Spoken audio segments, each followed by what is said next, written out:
So here we have a field expedient data logging science experiment.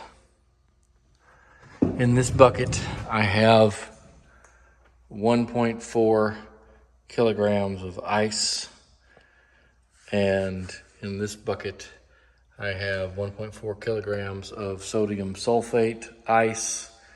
Both of these buckets have about 6 liters of water in them, and the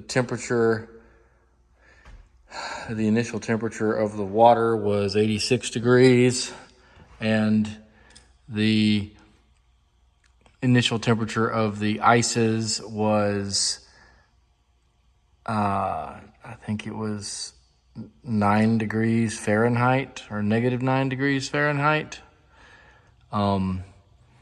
I don't think I'm getting good contact on my temperature probes for the ices, because there's no way that the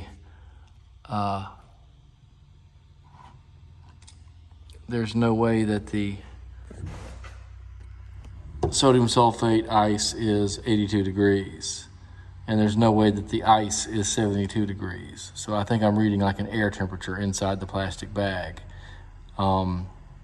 So I've probably done something wrong, but I'm going to let this experiment run to its logical conclusion.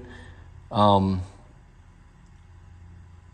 will see what happens. My camera app on my laptop is shooting a picture every 10 seconds. It takes a picture of my thermometer with the temperature probes, and I'll be able to use that to put together, some analysis.